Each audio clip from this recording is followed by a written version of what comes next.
What was a great thing ruined by popularity? Mount Everest.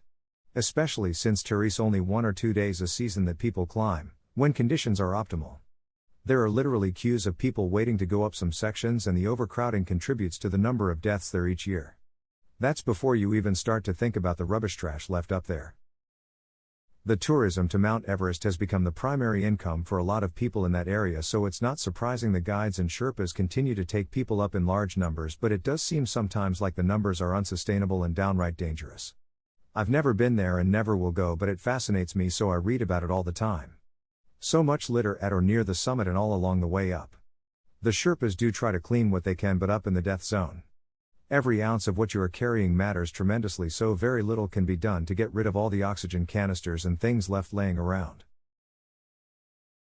I've watched a couple of documentaries about it, and indeed it is a vital income for the region, but the damage it does to the mountain, and danger it puts climbers in, really is having a negative effect.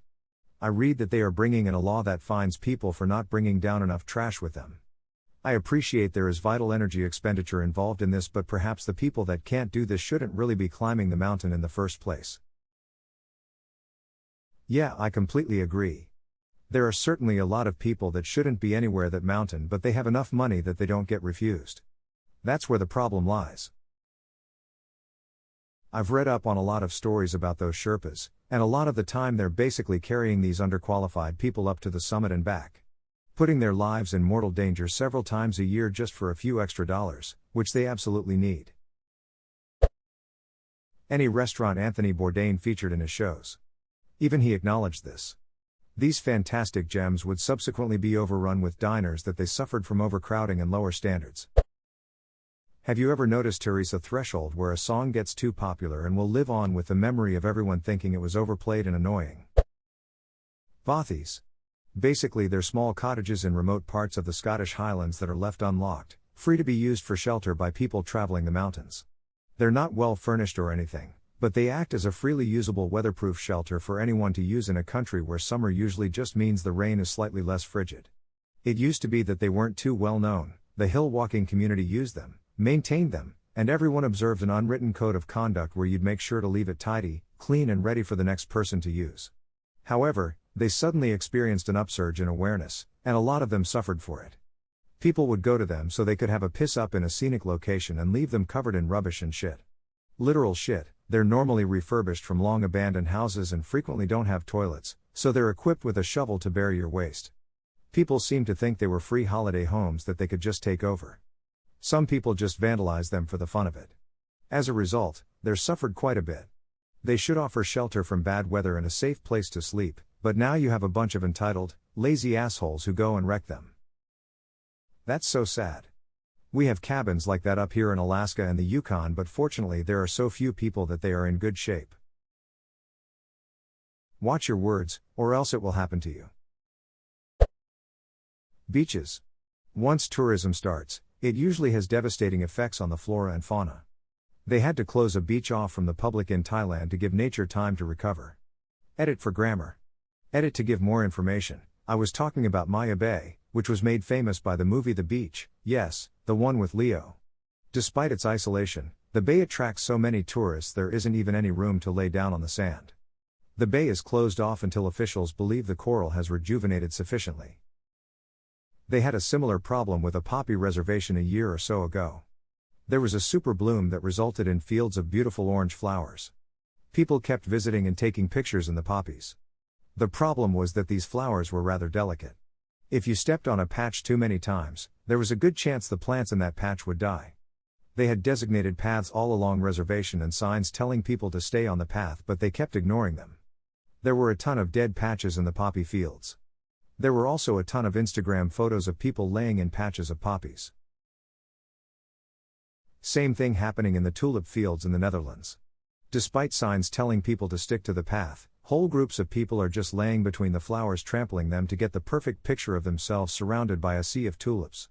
It's very frustrating to witness how some people just really do not care at all how they leave the place, as long as they were able to take advantage of the beauty themselves.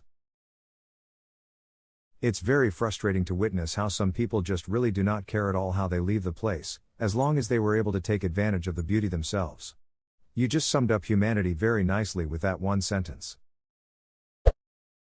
Groove Shark. Effectively free Spotify Premium with every single song that you could think of on it? It was ducking awesome. I imagine its popularity drew too much attention to its multiple, blatant copyright violations.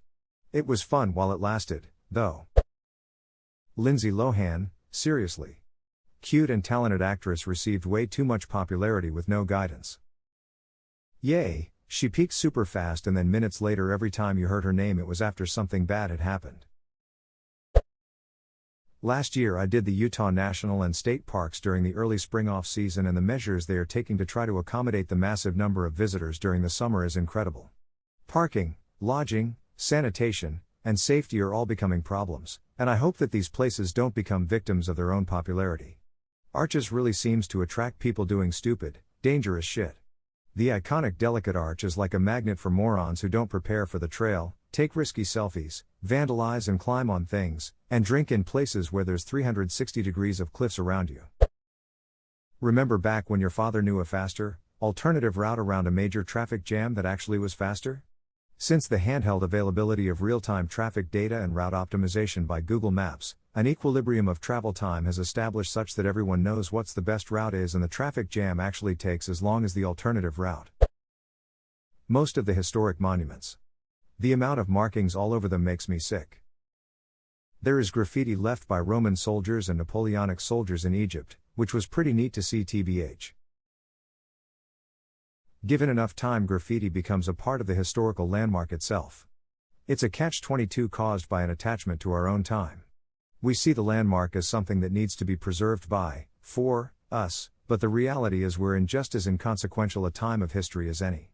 One of two most famous sites in the Hagia Sophia is where a Viking scratched his name in the marble. The scratch is protected and now treated as sacred, but it's functionally no different than you or I going to a structure built 200 to 400 years ago and's doing the same. Don't get me wrong. I don't like it when people deface historical landmarks, but our outrage is fleeting, and sometimes contributes to the perceived value of the relic. The function of graffiti isn't what's remarkable, it's the rarity. Those names written on the wall are probably the only surviving relics of their kind, representing historical forces clashing. It's the difference between a bullet hole from World War II and a bullet hole in my shed. It won't become more significant with time, because the world is full of our trash, enough that 99% of what we make and do won't be interesting to future generations, no matter how much time passes. Interestingly enough, there is a huge amount of trash in the world because of World War II. At the end of the war, my grandfather turned over his service weapon and they bulldozed it and tons of other equipment into the ocean in the Philippines because it was cheaper than to bring it all back. What constitutes trash is just as much a factor of when and why the trash was created. If someone found that old equipment nowadays, it would be of great interest to researchers and collectors. But it was still trash at one time. Furthermore, given enough time, the bullet hole in your shed would be of interest to researchers as well. Plastic, it is a great material, but mankind does not know how to use it properly. We have this super strong, super lightweight, corrosive resistant material that can be made into any shape at a very low cost, it lasts forever, and we use it for disposable packaging. It's funny, when I was a kid the environmentalists were certain that paper shopping bags would destroy the planet, but plastic bags would be the thing to keep the planet safe. Now, they are questioning the reusable cloth bags. Just stuff your groceries in your pockets. Better yet, just eat them before leaving the store. No carrier bags necessary.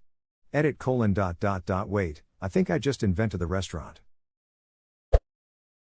Okay, I'm going to mix it up. Silphium, the plant used as a form of, likely very effective, birth control in the ancient Mediterranean. For this reason, and because it was apparently delicious, it gained popularity as a spice, aphrodisiac, and general cure-all and became worth its weight in gold. Julius Caesar stockpiled the stuff, and it is one of the most plausible origins of the heart symbol, and the association of that symbol with romance and doing the sex to people. Unfortunately, it only grew wild in and around Cyrene, and over-harvesting by the Romans after their takeover of the city drove silphium into extinction by the time of Nero. And that's why we had to wait 2,000 years for the pill.